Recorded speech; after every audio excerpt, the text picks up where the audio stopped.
السلام عليكم ورحمة الله وبركاته. أهلا بكم في فيديو جديد. اللهم صل وسلم وبارك على سيدنا محمد وآله وصحبه وسلم. عاملين ايه؟ يا رب تكونوا بخير.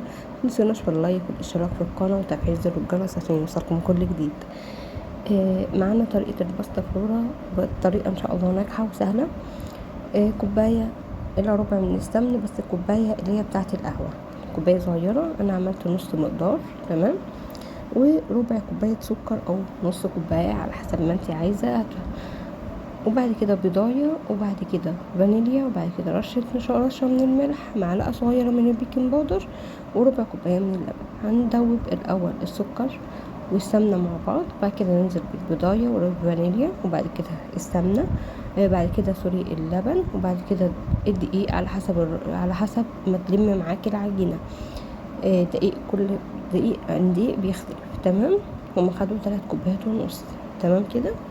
تنخليه بقى وترشة الملح عليه وبتظبطيه. هتجيبي صينية تدينيها شوية سمنة للاحتياط عشان تطلع معاكي.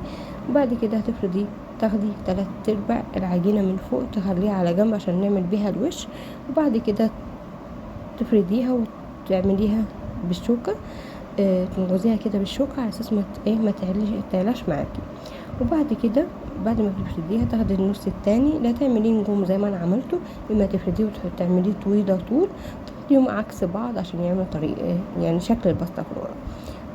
تمام. في ناس بتعجنها يعني بعد ما بتحط طبق الاولى بتحط عليها مربى مشمش، احنا ما بنحبهاش، فحطيت عليها مربى فراوله.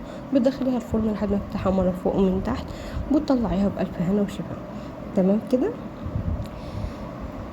وتاكليها بألف هنا وشفا، وربنا يحسن ما بين ايدينا جميعا. يا رب ان شاء الله. ان شاء الله صلاة المدارس هتنزل لكم قريب جدا بإذن الله.